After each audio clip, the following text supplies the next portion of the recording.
Então, na nossa última live, eu fiz uma metáfora a respeito das ondas no mar, né? Da corrente de retorno.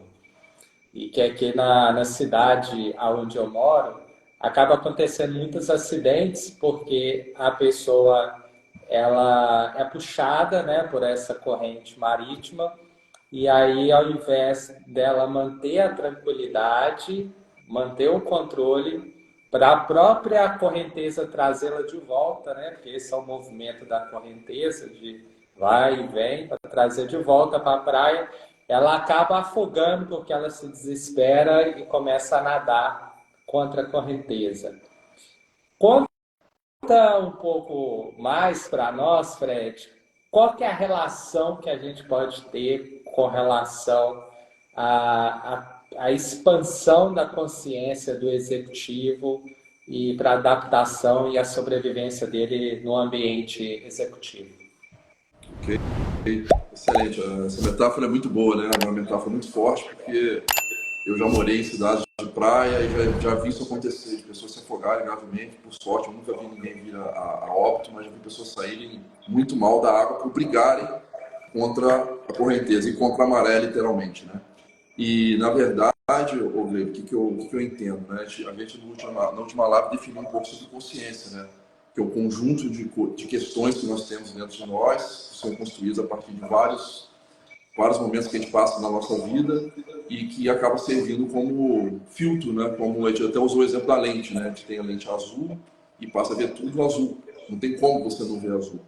Então, você elevar a consciência nada mais é do que você entender que você está usando uma lente azul. Mas ela não é a única forma de você enxergar a realidade, né? Você pode colocar, quanto mais lentes você tiver, quanto mais diversificado for vamos dizer assim, o seu arsenal de lentes, mais chance você tem de ver situações que podem te salvar. Então, quando a gente olha para o ambiente executivo, o que seria uma lente, você ter uma lente só? Você percebe muito bem aquele líder que é extremamente reativo. A reatividade, eu diria que é uma característica primeira da pessoa que está com o nível de consciência congelado. Porque a reatividade, basicamente, é tudo que falam para ela reage contra aquilo. Por quê? Ela já tem uma base que solidificou de conhecimentos. Não estou dizendo que isso aí pode ser base, pode até ser uma base boa. Mas você é incapaz, qualquer ser humano, qualquer líder, de ter uma base completa. Não tem como o ser humano perceber tudo que está acontecendo ao redor dele. A gente não tem essa capacidade. Então, o primeiro comportamento que a gente deveria ter para lidar com essa reatividade é primeiro saber que ela existe. Então, se nós estamos tendo uma visão muito reativa, e isso eu digo para quem aí não é líder e para quem já é, a visão reativa ela é muito mal vista pelas pessoas, principalmente pelos que estão acima da gente. Os líderes que vão nos avaliar, as pessoas que vão nos avaliar, a reatividade põe a gente para um ponto a menos. Tá? Então é um ponto a menos. Então, quando você sabe que isso existe, você passa a entender que, poxa, eu preciso ter outros olhares. Para você ter outros olhares sobre uma situação, antes de reagir, você precisa ter desenvolvido, né, o primeiro item da inteligência emocional, que é uma autoconsciência que isso existe. Eu gosto muito de usar o exemplo da programação neurolinguística para falar sobre isso, porque a programação neurolinguística ela parte de pressupostos, que ela chama. São alguns pressupostos que ela usa. Pressuposto é aquilo que você se identifica para explicar aquilo que acontece. Um dos grandes pressupostos da programação neurolinguística, que é um dos maiores, ele diz que o mapa não é o território. Né? Isso é muito interessante porque a gente olha um mapa e você enxerga onde vai, você consegue andar pelo mapa, chegar nos lugares, mas o mapa não é igual ao território. O território, ele tem a própria visão dele e as nuances e as diversidades que não estão colocadas no mapa. O mapa é uma representação do território. Então, a nossa mente tem uma representação do que está acontecendo. E essa representação pode ser enriquecida. E quanto mais você para olhar e enriquece ela, menos reativo você vai ser. E aí entra um primeiro conceito que a gente queria conversar hoje. Eu diria que se a gente conversar sobre isso hoje é o suficiente. Vai ser uma live curta para não perturbar o pessoal aí no dia do Natal. Né? Estamos saindo do feriado, preparando para a última semana do ano. A maioria das pessoas estão andando, mas tem gente que trabalha.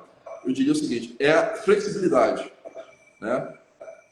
Então, a flexibilidade é o que faz você lidar bem com esse pressuposto que o mapa não é o território. E a flexibilidade é um outro pressuposto da programação neurolinguística. Ela diz o seguinte: a pessoa mais flexível é a que sobrevive, né? Então, parafraseando Darwin usava a palavra flexibilidade, né? Ele usava a palavra adaptabilidade, tá? Então, dá para a gente fazer um paralelo bem próximo dessas duas palavras. Mas a flexibilidade, primeiro vamos definir o que não é flexibilidade, pessoal. Eu vejo muito isso quando eu converso com as pessoas. Quando a gente fala que, poxa, você tem que ser mais flexível, o cara fala, pô, você quer que eu seja escorregadio? Você quer que eu abra mão das minhas coisas? Não. Que não é flexibilidade. Flexibilidade significa você negociar valores inegociáveis. Isso não é flexibilidade. Então, se você tem um valor definido, são os valores de integridade, honestidade, segurança e saúde das pessoas, nós não estamos falando de você ser flexível nessas questões. Você não fazer mal para as pessoas, você não tratar mal, você não assediar. Não estamos falando de flexibilizar essas coisas, não tem nada a ver com isso. A flexibilidade significa, dentro disso que nós conversamos, você não ficar preso naquela caixa que está dentro da sua consciência atual. Porque se você olhou dentro da sua consciência atual e acha que ali está completo, você já sabe tudo, você tem todas as respostas, você, primeiro, vai ser reativo, porque você vai querer que todos pensem igual a você. E segundo, você vai ser inflexível. Né? Você vai querer convencer a todos que estão ao seu redor que aquela é a única forma de fazer. E eu falo com certeza, tá? Não existe, nunca vai existir uma única forma de fazer uma coisa. Você pode até, a gente busca o tempo todo a melhor forma de fazer alguma coisa no momento.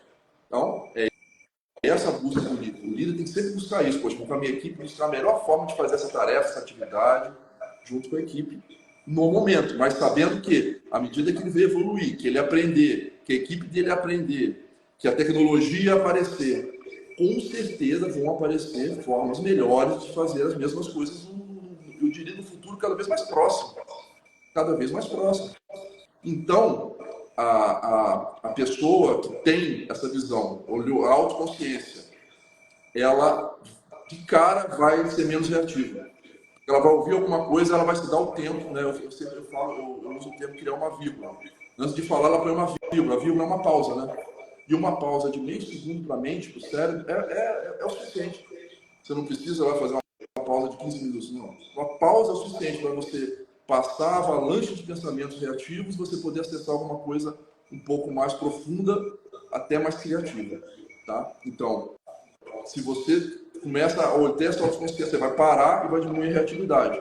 E você vai começar a criar a segunda coisa. Isso é um conceito também para liderança.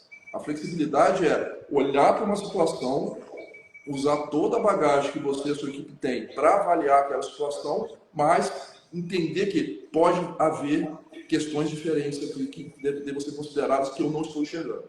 E quando você parte com esse princípio na sua mente, você vai ter uma mente mais flexível. E é incrível quando você pensa assim, como aparecem coisas novas. Situações que você achava que estava perdido, que não tinha mais o que fazer, aparecem soluções ditas inovadoras. Né? Então, esse é um tema que eu acho muito relevante para a gente conversar aí com os líderes. Tá? Tenho essas, vamos dizer, a medição da sua flexibilidade pela sua reatividade. Sua e da equipe. Todas as pessoas, um exercício aí para o início do ano, gente. Toda conversa que você tiver com qualquer pessoa e se observando, viu a reatividade, a maneira fácil de ver a reatividade é quando você não deixou nem acabar de falar. A pessoa nem acabou de falar, você está sendo reativo, porque você não está mais prestando atenção no que ela está falando. E você está perdendo a chance de ouvir alguma coisa que pode te fazer pensar diferente. Então, identificou isso em você e na sua equipe, começa a tratar esse tema flexibilidade. Flexibilidade nada mais é do que olhar situações diferentes do que você está acostumado a pensar. Parece muito simples isso que eu estou falando, né? Mas qual que é a dificuldade? Nós temos um modelo quase que fisiológico que luta contra isso, né? Eu já vi uma vez uma frase que eu não lembro bem a pessoa que diz que você trabalhar com o senso de segurança do trabalho das pessoas é uma luta diária contra a natureza humana, porque a natureza humana ela quer simplificar, ela quer fazer da forma mais fácil, e a forma mais fácil, na maioria das vezes, não é a forma mais segura. Então, nesse caso também, gente, você querer ser menos reativo e mais flexível é uma luta diária contra a sua própria natureza. Por quê? O nosso cérebro, né, pensando em energia, a gente sabe, né, tem vários estudos aí que mostram como o cérebro é um consumidor de energia. Muitas vezes você está gastando mais energia do seu corpo, mesmo a energia metabólica, o metabolismo, toda a eletricidade, tudo que é gerado no pensamento, ela está sendo produzida como energia no cérebro. Então, o que ele faz? O que a nossa natureza humana tenta fazer? Tenta economizar essa energia. E como é que você economiza energia, gente? Economiza energia pegando uma caixinha que você já tem pronta e dando a resposta a partir dela. Você não precisa pensar, você não precisa sentir, não vai ter mais emoção, porque já está tudo respondido ali. E a gente se apega muito a isso, que é um modelo quase que, vamos dizer assim, primitivo de funcionamento do cérebro para economizar energia, e você vê essa polarização enorme, extremamente polarizada, as pessoas defendendo com muita força aquelas ideias que são rígidas. Na verdade, aquilo existe um modelo por trás que faz elas fazerem isso. Que basicamente é, putz, eu concordei com aquilo, eu vi essa caixa de conceitos que eu concordei, agora eu não penso mais sobre isso. Defendo por isso, defendo aquilo. Então é uma coisa muito perigosa isso, principalmente para o líder. O líder ele precisa estar com a caixa dele sempre aberta. Ele precisa ter esse tempo de ouvir as situações e poder avaliar. E volta a falar, gente, foi reativo, anota no caderno, fui reativo. Vou lá entender por que eu fui reativo. É uma questão minha, é uma questão de valores, que foi alguém que tentou ir contra. E quanto mais você fizer isso, gente, vocês vão perceber que magicamente mais flexíveis vocês vão ficar. E quando essas duas coisas acontecem, você nunca vai morrer afogado no mar, igual você deu o exemplo no início. Porque na primeira 3 braçadas que você for para a mesma direção, você vai se cansar e ver que não saiu do lugar, a sua mente naturalmente vai falar, cara, não é isso aqui, não vai funcionando. O que eu tenho que fazer? Isso vai ser automático, né? Então, aí a solução vai aparecer, né? No trabalho que eu faço com os líderes, Gleber, então eu fico conectando eles com essas coisas, eles entenderem, eles lerem as suas próprias emoções, a sua própria história, as suas próprias crenças, para poder não cair nessas armadilhas para morrer afogado no mar, entendeu? E você pode ter certeza, um líder que faz isso, ele vai tomar decisões muito melhores, muito mais amplas, né? Decisões mais amplas aproximam ele de posições maiores, né? Quanto mais ampla, mais estratégica a sua visão, maior a chance você tem de assumir cargos maiores que exigem mais isso de você, né? Então, vamos dizer assim, um treinamento natural para você ascender na sua carreira e fazer isso com muita tranquilidade. Que eu sempre falo, gente, o papel que eu gostaria de fazer para as pessoas é que elas tivessem esses comportamentos adequados para a autoliderança, congruentes com o que elas sentem. Por quê? Isso dá uma tremenda energia para a pessoa. Ela consegue fazer muito mais, desgastando muito menos. Isso significa qualidade de vida no final do dia do trabalho e energia sobrando para quando ele chega na casa dele e a família dele e não chegar e querer se trancar num lugar, falar, estou muito cansado, preciso descansar. Então, ela ajuda a gente em todos os fatores, em todas as áreas da nossa vida, esse tipo de pensamento. Maravilha. E o que você diria a respeito daquele ditado popular, né, que uma laranja podre contamina as outras? Você concorda com esse ditado e de que forma que você traria essa analogia ao integrante da equipe que é inflexível? Entendi. O Gleibs, na hora que você falou, o ditado cortou, cara. Você pode repetir, por favor, para ficar bem claro para todo mundo? Claro. Eu fiz a minha pergunta com relação à frase, né, o ditado popular, que é o seguinte, que a laranja podre contamina todas as outras. Qual é a sua visão sobre isso, quando o líder identifica a laranja podre dentro da equipe dele? Isso E é uma coisa qual que é a relação com a flexibilidade? Isso é uma coisa extremamente comum de acontecer, gente, porque é uma questão de... Você, quando faz estudos sociais, de grupos sociais, de comunidades, você sempre, gente, é uma coisa assim que tem muitos anos, aí nos anos 60 já apareceu o primeiro estudo sobre isso, tá? E ele diz o seguinte, sempre que você monta uma sociedade, você vai ter um grupo, um pequeno pedaço que tende a querer liderar aquele grupo, e um pequeno pedaço, e eles até dão percentuais, né? 5% são as pessoas que naturalmente vão aparecer para liderar aquele grupo. E de 10 a 20% são pessoas que naturalmente vão aparecer para estarem contra aqueles líderes. Eles não assumem o papel de liderança, mas eles entram naturalmente para questionar aquela liderança, né? E você olha assim, 5 e 15, vamos pensar em 5 e 15%, sobrou 80%. Então, esse 80% do meio, eles não sabem muito bem, eles não têm uma decisão muito definida. Então, eles vão seguir aquele que eles entenderem que estão fazendo o que é melhor para eles. Então, qual que é o papel dos 5% que viraram os líderes, gente? É fazer com que os 80% acreditem neles, né? E acontecendo isso, naturalmente, esses 15% sempre vão existir. Se você demite os 15%, gente, pega as laranjas podres, joga todas fora, alguma laranja ela começa a apodrecer, tá? E isso, sempre tem que olhar isso por um aspecto, vamos olhar um aspecto positivo disso. Primeiro vamos olhar o aspecto negativo. O aspecto negativo é, se você não cuidar, não olhar para a laranja podre, ela vai trazer os 80% para o lado dela. Isso vai derrubar a liderança, vai derrubar a empresa. Isso é um fato. Então o líder precisa cuidar. Cuidar, na minha leitura, qual é? A primeira coisa que você faz é se aproximar. Não se afastar da laranja podre, que é uma tendência natural. Os líderes ficam com raiva, o cara fala mal, ele joga por trás, ele faz a equipe trabalhar mal, ele fala que ele está tudo errado, que o chefe está ganhando muito mais que eles estão sendo explorados. Ele tem um discurso já para colocar os 80% do lado dele. Então, a melhor forma de você fazer isso, eu tenho experiências várias na minha carreira. Toda vez que eu identificava uma pessoa que estava com esse discurso, eu me aproximava dela. Ia conversar muito com ela, profundamente com ela. Porque você, quando conversa profundamente com essa pessoa, você começa a entender o que está levando ela a fazer isso. E muitas vezes você consegue fazer com que ela, né, se você consegue explicar bem o seu papel da liderança, você tem um plano de liderança bem feito, você tem uma visão de futuro, está trabalhando para o bem de todos, você consegue fazer essa pessoa deixar de ser a laranja podre. Eu já fiz isso várias vezes. E muitas vezes, simplesmente, você precisa, infelizmente, tem pessoas que estão lá naquela caixa que não quer mudar. Estão na economia de energia máxima da mente. E essas pessoas, elas não podem ficar nas equipes por muito tempo. Elas têm que ser, ou elas mudam ou elas saem. Muito rápido. Quanto mais rápido você identificar e fazer isso acontecer, mais chance você vai ter de ter uma liderança mais forte. Tá? Então, eu volto a dizer, eu acho que a conversa precisa existir. Porque a laranja podre era o reflexo de uma situação. Se você não conversar com ela, ela vai sair e outros vão assumir a posição muito rápido. Quando você conversa, eu costumo dizer o seguinte, gente, a laranja podre sempre vai existir, mas uma boa gestão, elas passam a ser cada vez menos podre. Cada vez menos. Cada vez menos danos ela vai fazer à sua liderança. Tá? Então, olhar feedback positivo. Olha o que essa pessoa tem que bom a entregar para você e entende a mente dela para ver de onde está vindo essa posição dela. Isso pode trazer muitos insights importantes para o líder. Às vezes pode estar acontecendo alguma coisa errada na equipe dele e ele não está enxergando. Feito isso, não evoluiu, tirar.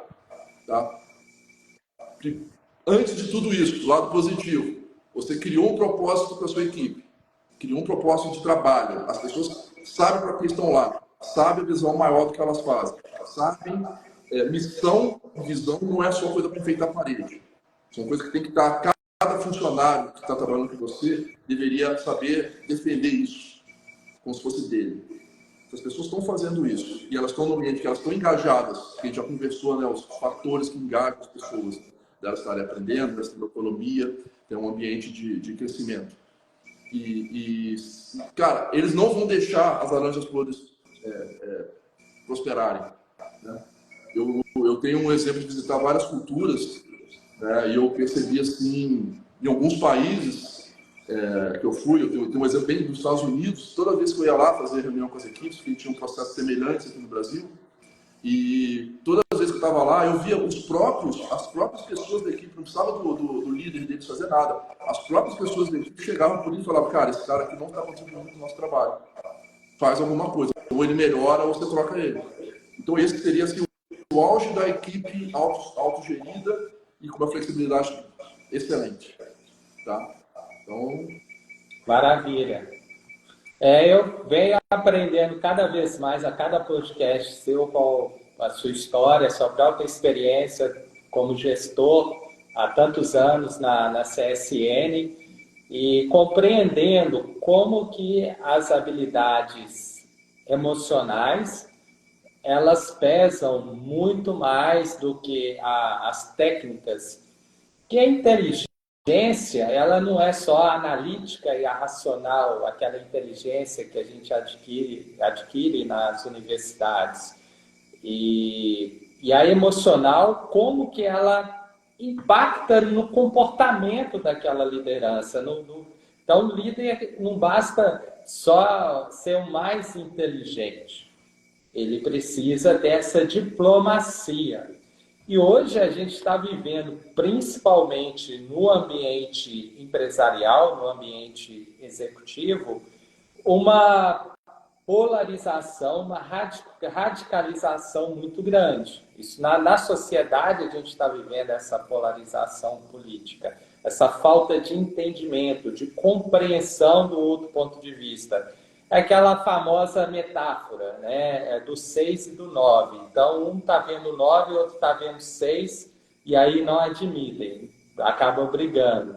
E o que eu acho interessante que você falou é com relação aos valores. Os valores, eles sendo o norte dessa flexibilidade. Então, a partir do momento que eu faço de um jeito diferente, mas eu não estou quebrando aquele valor, aquela regra, ou seja, fazer o bem para a sua equipe, fazer o bem para si mesmo e para a sua empresa, para a sociedade também, para os clientes, fornecedores, enfim.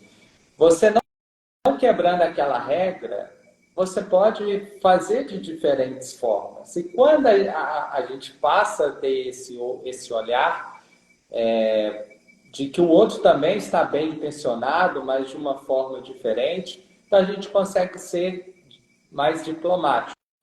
E essas palavras no papel, elas são maravilhosas. E eu te pergunto, por que as pessoas, os executivos, eles têm uma coisa que é tão simples, eles têm tanta dificuldade de fazer na prática, ter esse tipo de atitude? Eu diria que a explicação é bem simples, eles não têm inteligência emocional. Gente, as pessoas às vezes, né, eu participei muitas vezes de reunião de algumas empresas, reuniões de conselho, com níveis mais altos da empresa. E eram reuniões extremamente infantilizadas, que eu digo, que infantilizadas, as pessoas defendendo posição e não discutindo nada. Um defende posição, quase que o outro fala assim, cara, você é burro, eu não sou burro não, você que é cabeça de melão, cabeça de mamão. Se você fosse substituir as palavras, que ficam mais elaboradas, sofisticadas no nível alto, mas é isso que você está dizendo para o outro. Tem uma incapacidade total das pessoas olharem a base de pensamento da outra pessoa. E são bases. É impossível você ter uma base de pensamento de um ser humano igual ao outro. Impossível. Cada ser humano tem um universo de coisas que aconteceu com ele. Começa desde a genética da ancestralidade. Então, você já sabendo disso, você tem que saber que o cara está olhando para um local diferente do seu. E vou te falar, imagina se você quer enxergar um local, você está no alto de uma montanha, mas tem mais 15 montanhas ao seu lado. Tem 15 pessoas no alto de cada uma dessas montanhas. Ao invés de você brigar pela visão da sua montanha, você somar essas 15 visões, o que aconteceria com a sua visão? É simples assim. Só que os altos executivos das empresas, eu percebo que eles brigam muito pela visão deles. E isso, até certo ponto, dá certo. Eles estão lá. Tem muitos mortos e feridos, muitos ambientes ruins, ambientes tóxicos, pessoas com burnout, que é um resultado, eu chamo de subótimo, esse resultado é ruim. Os executivos prosperam com essa visão, mas eles não têm o resultado, eles acham que estão bom, eles melhoram cada ano, mas eles estão muito além daquilo que eles podem fazer. E a pessoa, quando começa a entrar com esses conceitos que eu defendo, os resultados ele passam a dar saltos mesmo. Eles dão saltos. Eles não são incrementais mais. Se você tem um ambiente que é tratado dessa forma, eu diria, rígida demais, inflexível, ele está muito longe do que ele pode dar. E basta você colocar um líder com essa visão que você vai enxergar isso.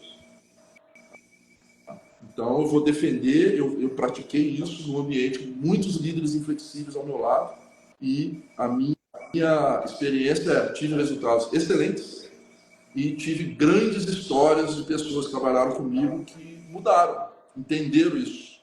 E isso que eu defendo, não é, né? Eu tenho um podcast, eu assim, no início, quando eu comecei a colocar os meus vídeos, eu coloquei uma enquete do pau que nasce torto, morre torto, né? Porque essa é uma grande crença das pessoas da sociedade. Pô, fulano é assim, vai morrer assim, síndrome de Gabriel, né? Então, eu não acredito nisso mesmo. Não acredito mesmo. Não sou eu que não acredito, né? A neurociência está aí para mostrar que não é assim que funciona. Quando você estuda inteligência emocional, também não é assim que funciona. Você consegue reconfigurar, recontextualizar tudo isso que aconteceu com você que te faz ter um comportamento emocionalmente ruim. Então, você consegue moldar a sua mente, moldar suas emoções. Então, como é que você vai dizer que não vai mudar o seu comportamento? Vai, e vai ter excelentes resultados com isso. Sempre lembrando, a gente está falando aqui, você falou um pouquinho sobre habilidades técnicas e comportamentais. O exemplo que eu dou, que eu acho que é um bom exemplo para a gente entender, a habilidade técnica é um cavaleiro, um bom cavaleiro, sabe montar bem um cavalo. E as habilidades comportamentais é o cavalo. Um cavalo bravo, cara, não tem cavaleiro que faça ele dar um bom resultado. Um cavalo desgovernado, não tem cavaleiro que faça ele dar um bom resultado. Então, agora, se você tem um cavalo governado, bem cuidado, um cavaleiro ruim também, não vai dar o melhor resultado.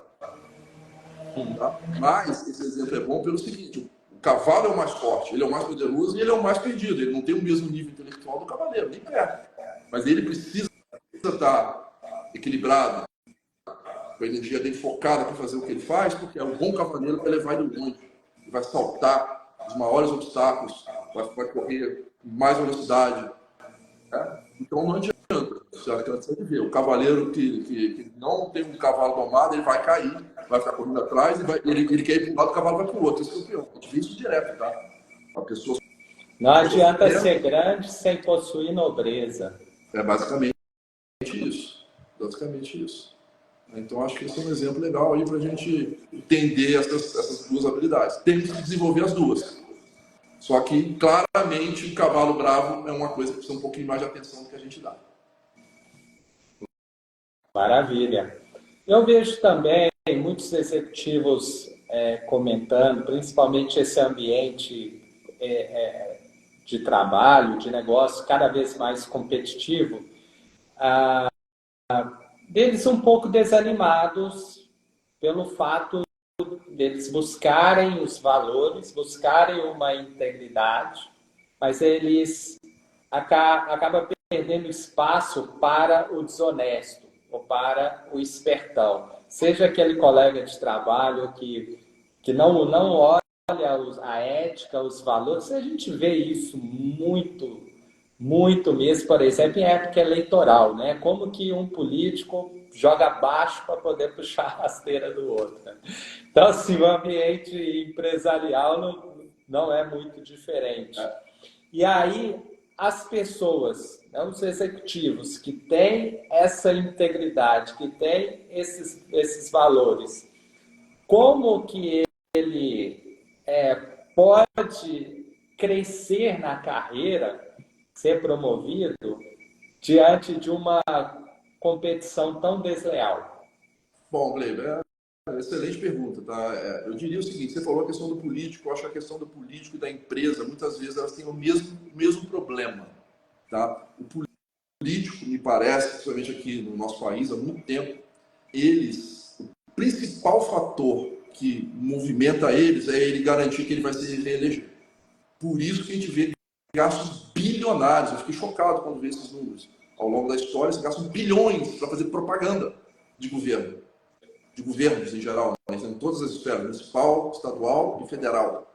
Se gastam bilhões em eleições, tenta se regular isso, aquilo, esse caixa 2. Então, o que é a propaganda, gente? É você querer mostrar alguma coisa para as pessoas, para elas votarem em você. E que, no fundo, quando a gente verifica lá o que é feito, o que é falado, o que é feito é muito pouco. E o que causa tudo isso? Não existe um plano que transcenda um governo. Não existe um plano. Por mais que as pessoas falem, não acontece. Você não tem um plano. Assim, igual eu vejo o país, eu admiro muito o Japão por isso. A China é muito, totalmente. A China não é o político, não é o partido que faz. Existe um plano para o país. Esse plano é para 200 anos. Então não vai entrar um político em 4 anos e não seguir aquele plano. Ele vai ficar 4, troca, no outro fica mais 4, no final tem um plano que movimenta o país para frente.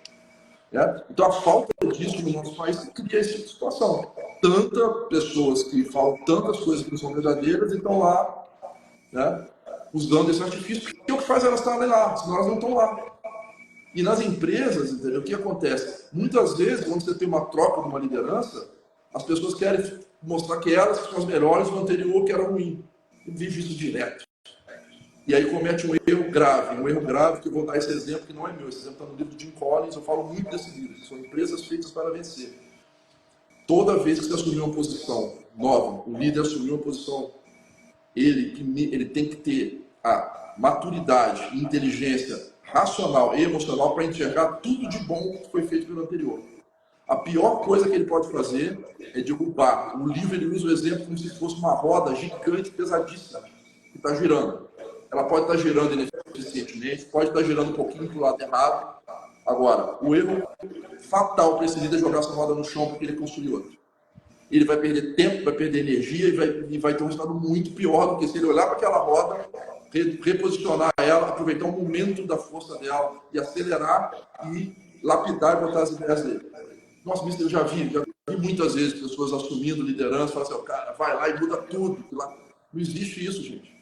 Se você tem um líder anterior que tem que mudar tudo, essa empresa tem que pegar toda a maior liderança dela e avaliar. Como assim, cara? Ele deixou um líder que errou tudo, ficar aí tanto tempo. Então, raramente o líder erra tudo. Pelo contrário, ele erra pouco.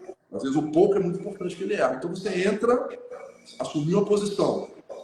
Pessoal, vai ser promovido vai virar gerente, gerente geral, até supervisor, coordenador. Chegou lá, olhou tudo que está sendo feito. E olha com olhar clínico. Porra, isso aqui que está sendo feito é bom pra cacete. Eu vou continuar com isso. Mas eu tenho uma ideia para melhorar isso. E não, isso aqui que está sendo feito eu não concordo. Vai contra aquilo que eu imagino que é bom. Para aquilo e reforça o que está sendo bom e coloca as coisas novas. Segredo para uma liderança nova dar resultado mais rápido. Não jogue a roda pesada no chão. Tá? Então, isso é uma visão de você ter visão de continuidade de longo prazo. Então, as visões de longo prazo, tanto nos governos quanto nas empresas, fazem as pessoas terem resultados melhores. Né? E o cara que é desonesto, gente, aí eu vou falar que está cada vez mais fácil isso de acontecer. Antigamente, você tinha uma pessoa que usava de subterfúgio, o cara fazia negociata, enganava o chefe, assediava a equipe, depois se dava de bonzinho. Cara, dura muito pouco isso aí.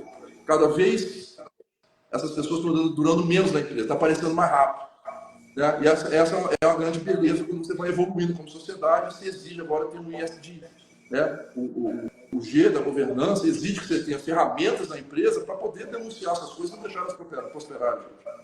Então, essas pessoas que acham que vão sacar as equipes, assédio moral, né? Não vão prosperar muito tempo mais. Então, essa é uma notícia boa. O líder do bem, aquele cara que quer fazer a coisa certa, é um cara honesto, íntegro, ético, está na frente de todo mundo. Eu ouço, às vezes, alguém comentando, mas tem é o puxa-saco do chefe, não sei o que, cara, isso está acabando, vai diminuir nas empresas grandes, empresas boas, e cada vez mais chegando em todas as empresas, né? Eu não estou falando tanto do setor público, o setor público é um caso à parte, né? Que acaba tendo um conflito vou chamar de conflito de interesse ou de interesses diferentes ali. Mas indo para o setor privado, onde a maioria das pessoas trabalham, eu percebo isso muito claramente. As pessoas que têm esse posicionamento mais íntimo, mais ético, que coíbem a coisa errada que aconteceu na área dela, vão crescer mais rápido que os outros.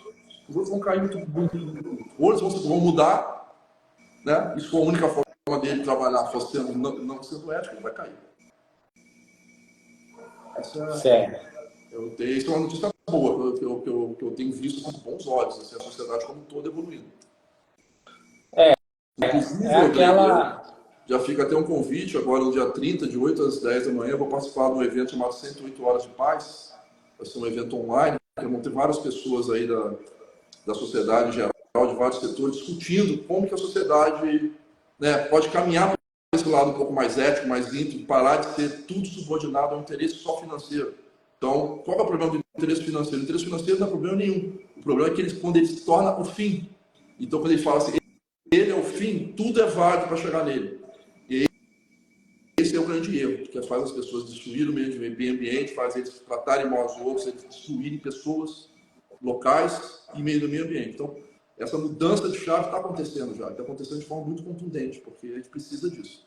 Então, eu vou estar lá falando, justamente defendendo isso dentro do ambiente corporativo. Como o ambiente corporativo pode contribuir com essa visão.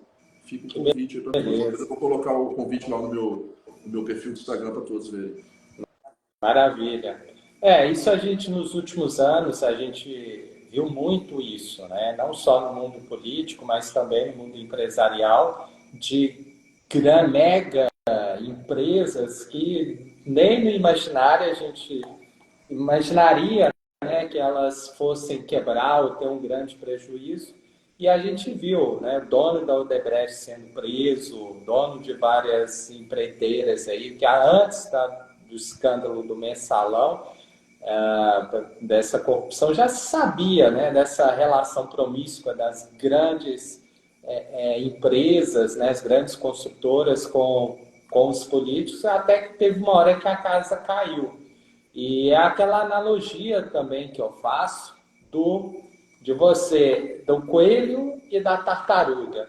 Às vezes o coelho passa na frente e a gente vive, né? A sociedade nossa é essa, é da pressa, da correria e da competição. Então, chegar primeiro, aí o coelho passa na frente e se estrupica, arrebenta a cara toda, não consegue chegar à linha de chegada e a tartaruga um passo atrás do outro, com calma, ela chega na linha de chegada, né? Segura, tranquila. E é, Esse é um exemplo isso que te aí. dá de excesso de motivação para consistência, né? O excesso de motivação ele dá um pico, mas ele cansa, né? O coelho é um excelente exemplo. E a consistência, né? Ele tem que fazer o que tem que ser feito todo dia, né? Tem gente que fala 1% todo dia. Tem pessoas aqui, tem até um livro que fala sobre isso, né? Você melhorar 1% todo dia. Você não tem que melhorar 100% no dia 31 de dezembro. É 1% todo dia, né? Então isso funciona. Agora, o que eu posso dizer? Você deu um exemplo aí dessas questões todas que apareceram aí. Eu cheguei em níveis muito elevados dentro da organização que eu trabalhei. E em nenhum momento eu fui exposto a fazer nada de errado antiético. Quando a gente começa a olhar, às vezes eu já vi gente lá no nível de supervisão falando: como é que eu vou fazer coisa aqui certo, cara, ali estão fazendo tudo errado. Essa é uma escolha. Você pode fazer tudo certo e você vai crescer, vai ser promovido, porque as empresas querem pessoas fazendo tudo certo, gente. Elas não querem. Essa é uma doença que acontece, principalmente no topo das organizações. Mas ela não precisa se propagar para toda a liderança. Não precisa. Eu defendo que você pode ter uma liderança muito ética, muito íntegra em todos os níveis de qualquer organização. De qualquer organização. Sim. Você pode ter certeza disso. Outro... Hoje a gente está no dia das histórias, né, Guilherme? Então, tem uma história que a gente vê, essa é bem conhecida aí, da questão do leão. No acampamento, tem dois amigos do acampamento, aí chega o leão, um deles começa a calçar o tênis, e o amigo pergunta para ele: porra, cara, você vai calçar o tênis, quer correr mais com o leão? Ele fala: não quero correr mais com o leão, quero correr mais do que você. Né? Então, isso aí é um exemplo que é dado do ambiente competitivo, né? Você tem que correr mais do que o seu concorrente. Então, você pode ver um lado positivo disso. Eu até falo, o que eu chamo de lado positivo disso? Os líderes que entrarem por esse caminho que a gente está defendendo aqui, esse nosso trabalho, eles vão calçar excelentes tênis para correr mais, correr bastante. Né? Então, esse é um lado positivo. Eles vão poder se destacar mais, tenho certeza disso. Vão ter resultados melhores, vão ser promovidos mais rápido, vão ganhar mais, ter mais qualidade de vida, isso é um fato. Então, esse é o lado positivo. Qual que é o lado não tão positivo assim dessa história? Pô, ficou um cara lá para o leão comer. Né? Aí, quando você começa a ouvir, subir um pouquinho mais o seu nível de consciência nessa história, você começa a entender o seguinte: cara, porra, eu vou calçar o tênis, eu vou correr mais, mas eu preciso fazer com que ele venha comigo. Aí você começa a ter um líder de nível, esse livro que eu falei, chama de nível 5 líder, o nível máximo da liderança nas maiores empresas que prosperaram nos últimos 50 anos no mundo. Você começa a não deixar ninguém para trás. Né? A sua equipe inteira vai crescer junto com você nesse mesmo caminho. E a sua equipe depois, você vai ser tão bom com eles que eles vão virar os futuros líderes. E isso vai se propagar. Então é como você pensar assim: cara, vamos calçar um tênis em cada um que nós dois precisamos fugir. Né? Então esse é um nível de consciência mais elevado.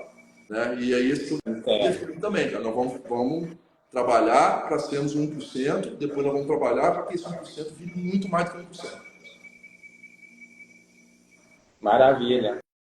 Bom, quais são suas últimas palavras aí para os executivos que estão te assistindo com relação à inteligência emocional como atalho a ele alcançar a promoção tão sonhada? A gente vai ter mais uma live esse ano ainda, mas eu vou adiantar aqui. Aproveita essa época do ano, é uma época que claramente nosso coração está mais acalentado. A gente ouve, se conecta com coisas maiores. A maioria das pessoas, a gente percebe isso. Apesar dessa questão consumista do que gera desse período, gera também uma questão mais... As pessoas ficam mais, vamos dizer assim, mais abertas. Use esse tempo para planejar o ano que vem. E planeje para isso. Põe essa frase lá, escreva lá no seu caderno. Quais são as ações que eu vou tomar para eu ser menos rígido, ter mais inteligência emocional e com isso virar mais flexível. Esses indicadores, depois, as metas, quando eu trato com meus alunos, a gente põe meta bem específica, tá, Valério?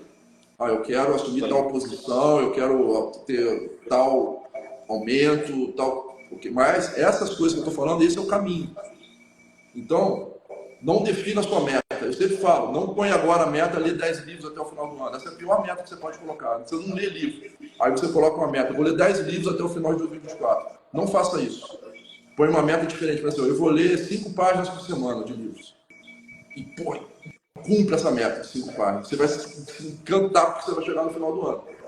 Você vai ver que os 5 vai ser superado, você está dando 10, 15. E qual que é a grande questão? Te leva uma vitória rápida. Na primeira semana você já tem uma vitória, já está celebrando. Então isso vale para todas as metas. Então, olhe para a inteligência emocional. Eu vou ser menos criativo, eu vou ser mais flexível. Aí cada pessoa tem um desafio, cada pessoa é diferente e ela é mais reativa e menos flexível numa história de vida. Aí é a hora de cada um de vocês olhar para si próprios, olhar a sua própria história, olhar os seus comportamentos, que é onde mostra realmente o que está acontecendo e conectar com aquilo que você acha que pode te ajudar a mudar, ter autoconsciência. Né? E na hora que fica muito difícil fazer isso, nós estamos aqui para ajudar essas pessoas. Ajudar com ferramentas, com aconselhamentos, com mentoria, para poder fazer isso acontecer de forma mais rápida possível. Então fica isso. Maravilha, maravilha.